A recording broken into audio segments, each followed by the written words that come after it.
샬롬, 안녕하세요. 사랑하고 축복합니다. 한 주간 잘 지내셨나요? 우리 한번 서로 이렇게 인사해 볼까요? 메리 크리스마스, 메리 크리스마스. 네, 예수님의 이 땅에 오심을 축하하고 기뻐함으로 또 예배드리는 오늘 하루 되길 소망합니다. 자, 따뜻한 이불 속에서 나오셨죠?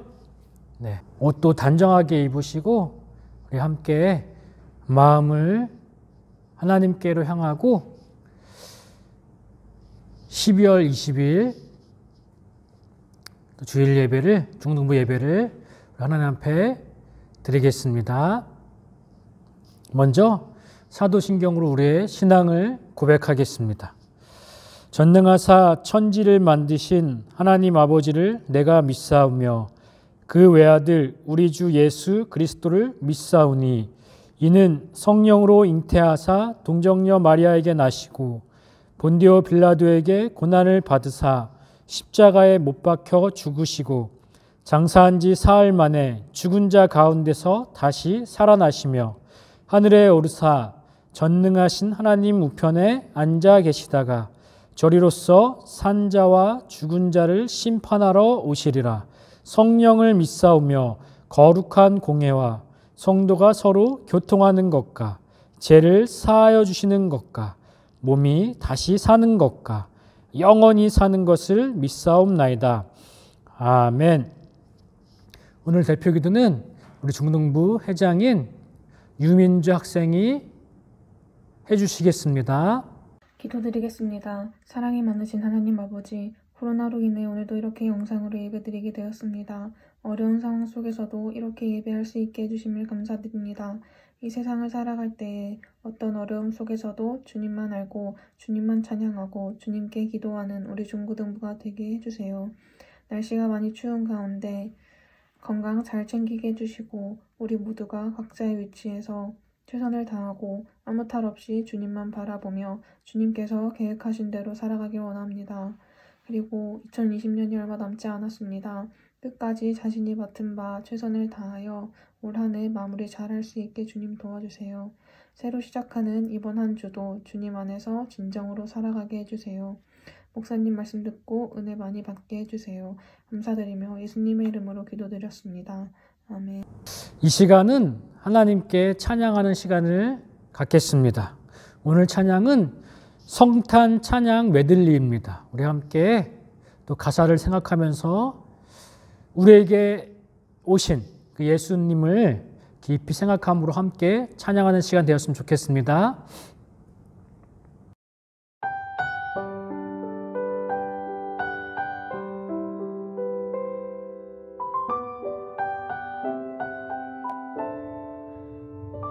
유대 땅 작은 마을 베들레헴에 사람의 몸을 입고 아들로 오신 크고 놀라운 그 이름 예수 우리를 모든 죄에서 구원하셨네. 약속대로 오신 그 이름 임마누엘 우리와 영원히 함께 계시네.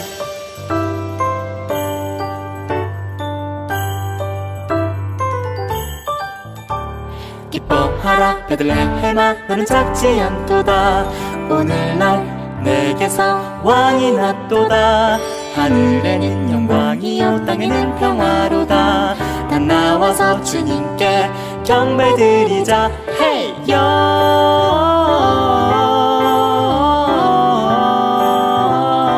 영광을 높이 계신 주께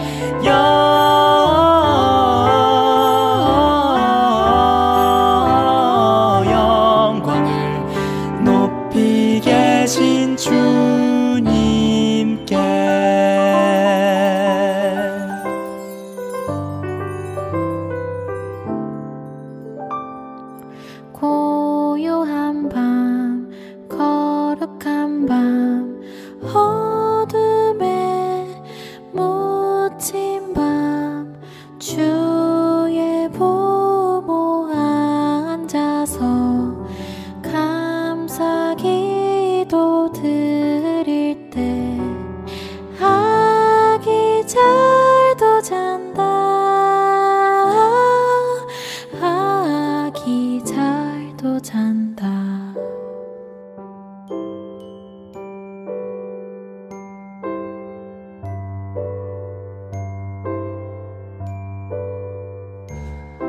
그 맑고 환한 밤중에 무천사 내려와 그 손에 비파 들고서 다 찬송하기를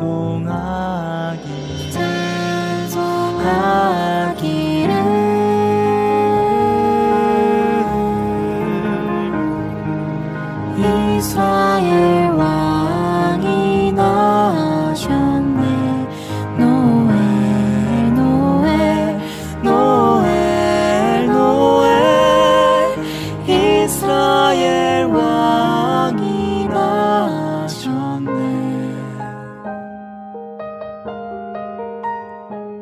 사랑하는 예수님 생일 축하합니다. 메리 크리스마스! 해피 뉴 이어!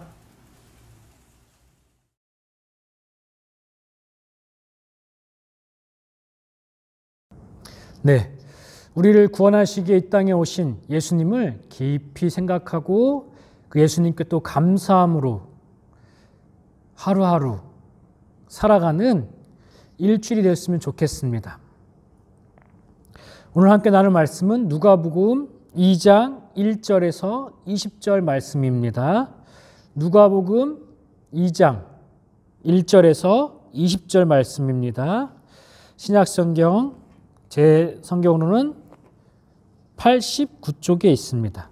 우리 함께 찾으셨으면 합독하겠습니다.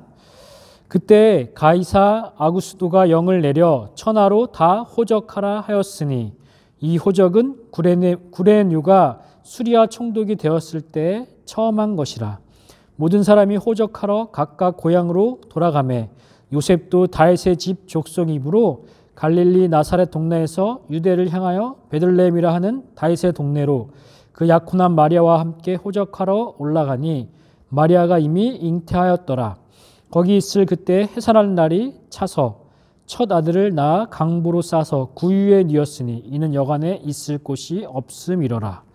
그 지역의 목자들이 밤에 밖에서 자기 양떼를 지키더니 주의 사자가 곁에 서고 주의 영광이 그들을 두루 비추매 크게 무서워하는지라. 천사가 이르되 무서워하지 말라. 보라, 내가 온 백성에게 미칠 큰 기쁨의 좋은 소식을 너에게 전하노라. 오늘 다윗의 동네에 너희를 위하여 구주가 나섰으니 곧 그리스도 주시니라. 너희가 가서 강보에 쌓여 구유에 누워 있는 아기를 보리니 이것이 너희에게 표적이니라 하더니 호련히 수많은 천군이 그 천사와 함께 하나님을 찬송하여 이르되 지극히 높은 곳에서는 하나님께 영광이요 땅에서는 하나님이 기뻐하신 사람들 중에 평화로다 하니라.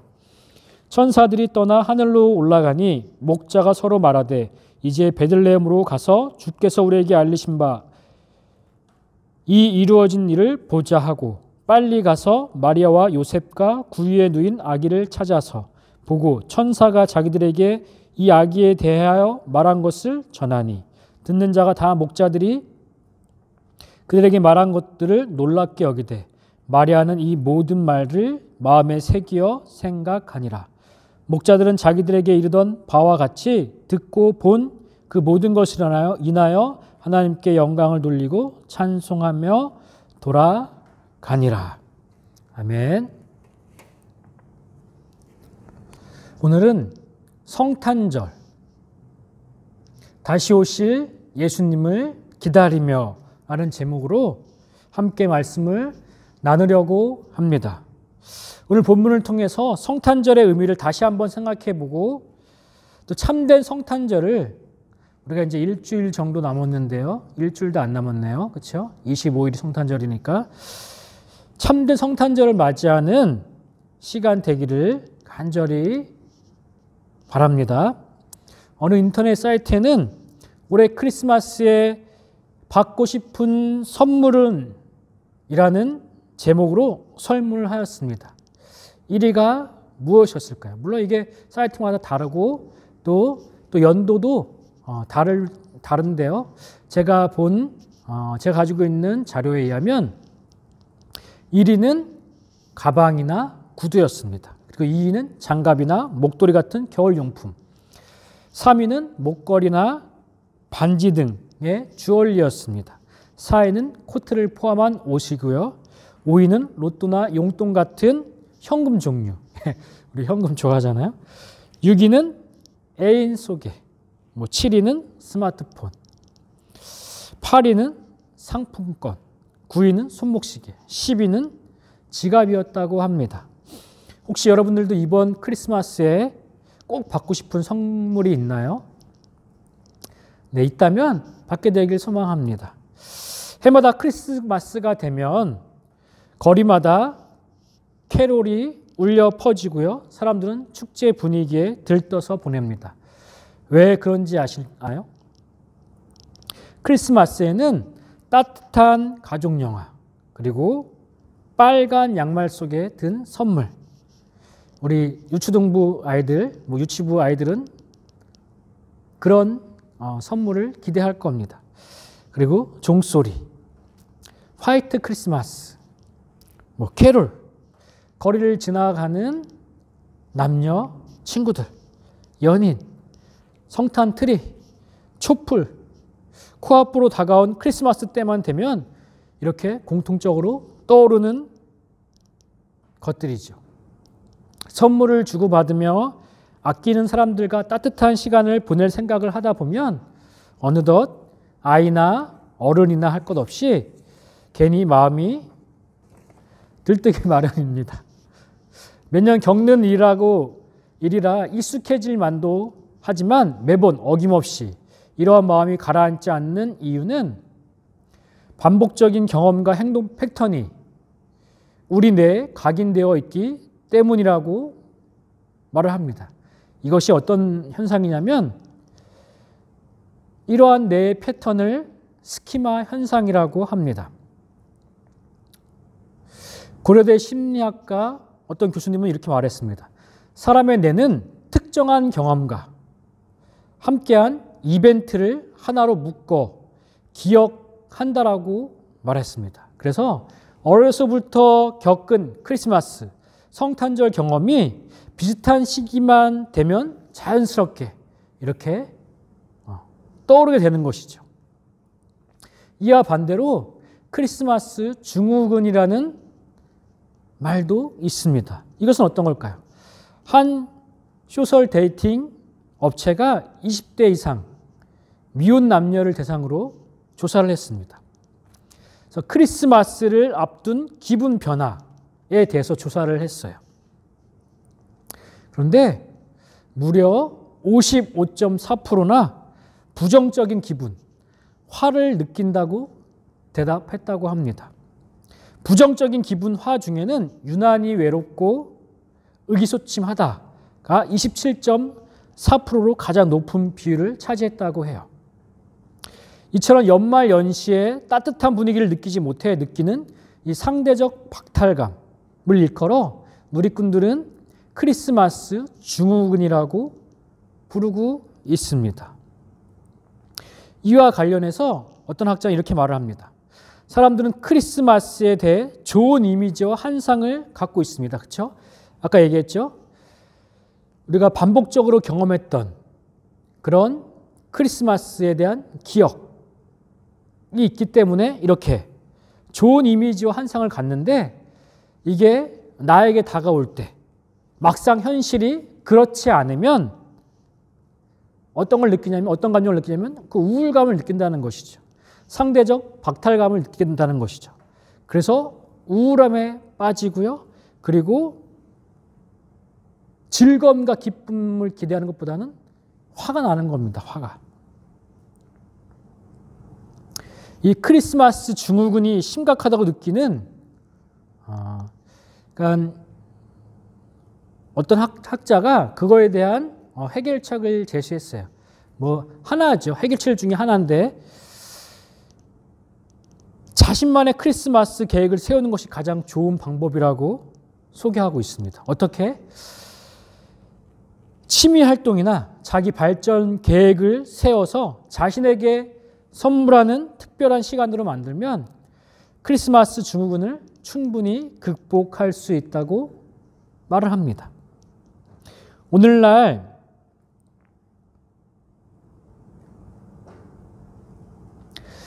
많은 사람들이 이 크리스마스를 앞두고 이렇게 생각하고 행동하고 느끼고 있는 모습들은 결코 나쁜 것은 아닙니다.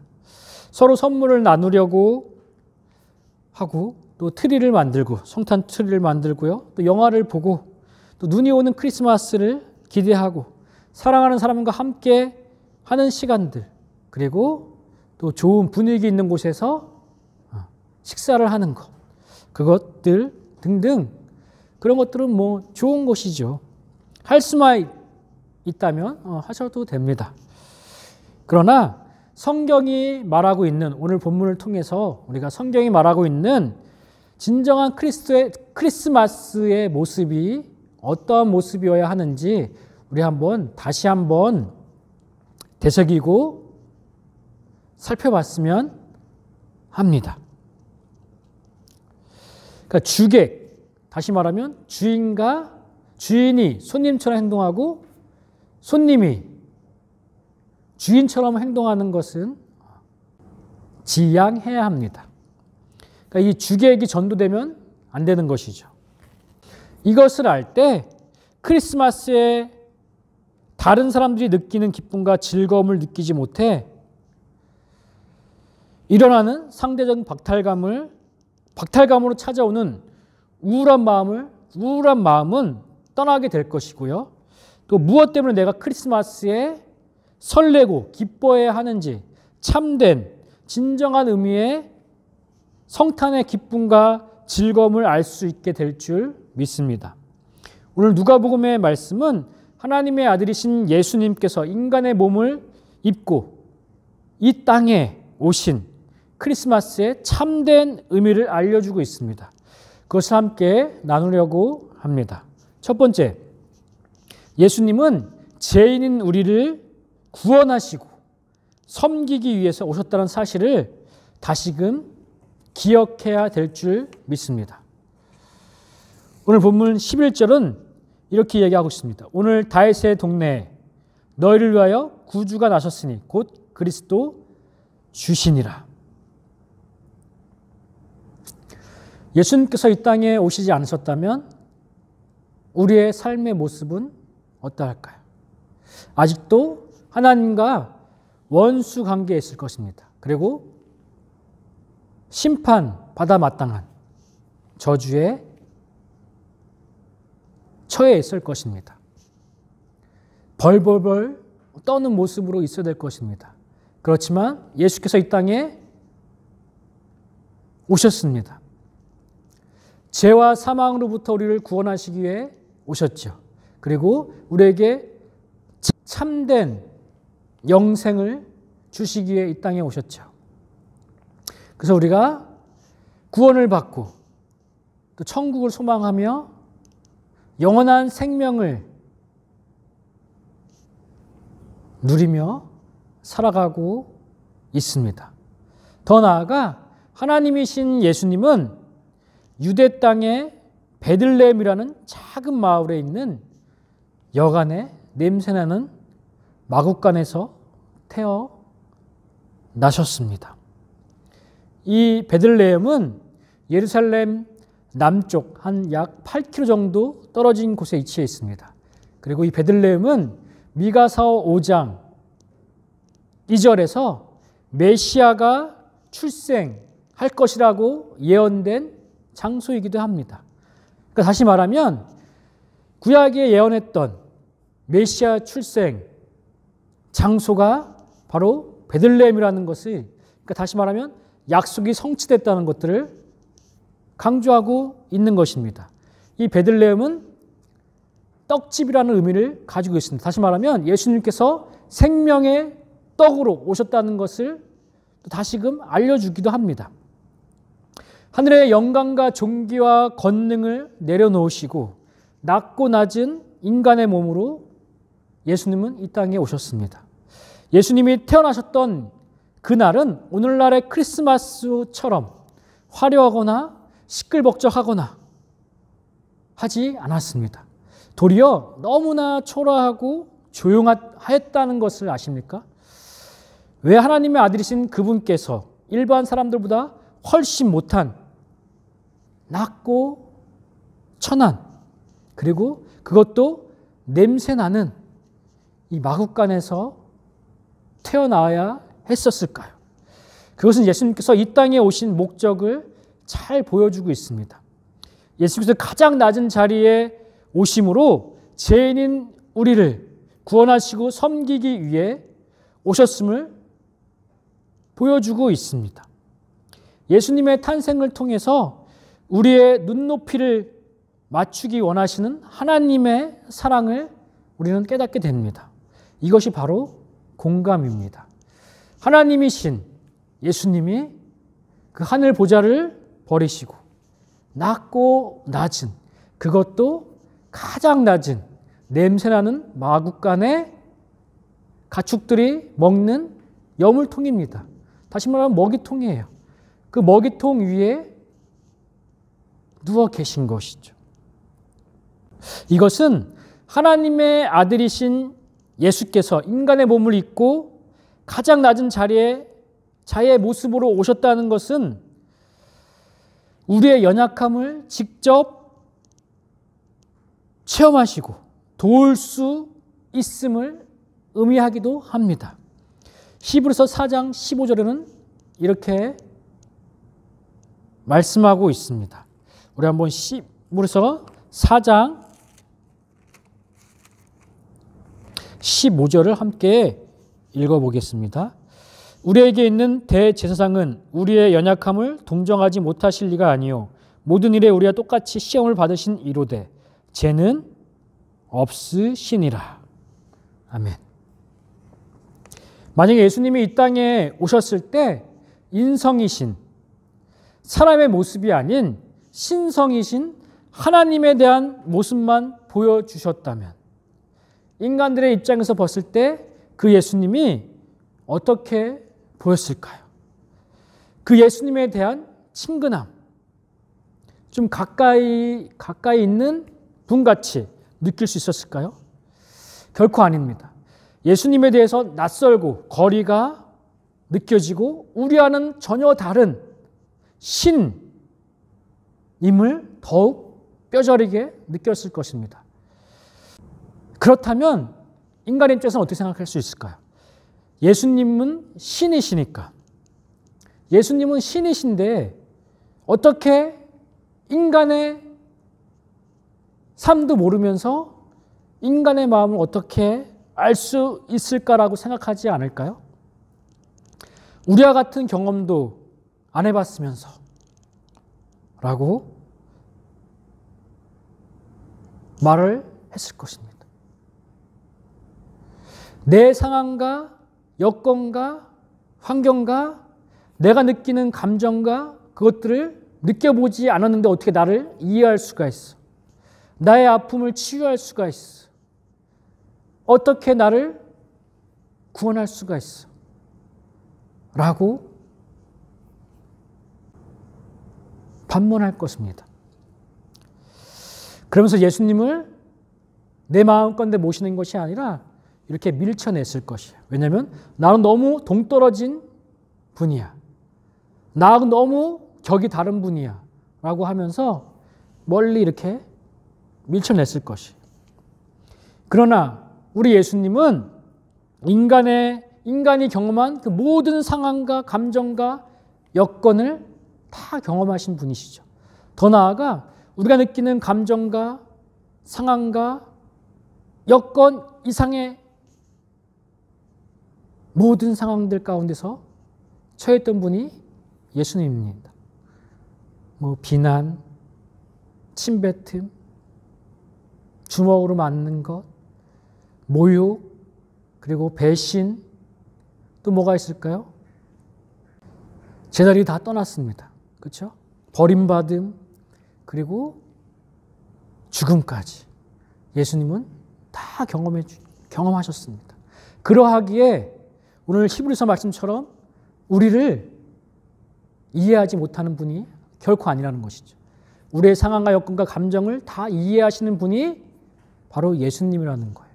그렇기 때문에 인간의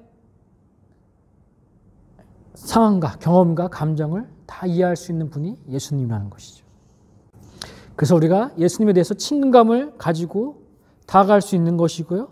우리의 마음을 열어드릴 수 있는 것입니다.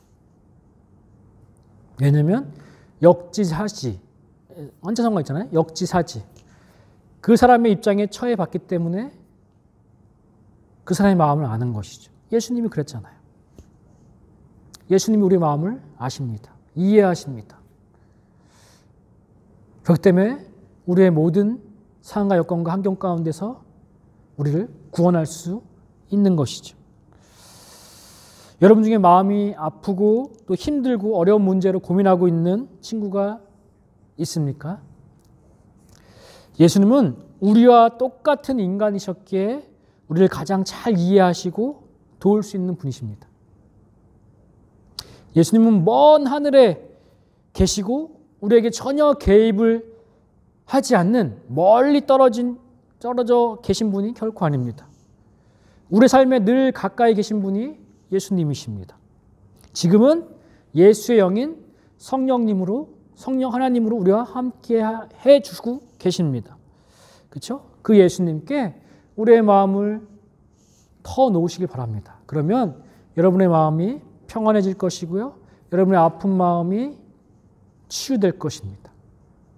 몸도, 아픈 마음도, 약한 마음도 그 예수님께 다 내어놓으십시오. 그러면 새롭게 변화되는 것을 체험하게 될 줄 믿습니다. 두 번째입니다. 우리는 우리 가운데 오신 예수님을 마음에 모셔야 합니다. 왜 예수님을 또 모셔야 하냐고요? 내 마음 가운데 있는데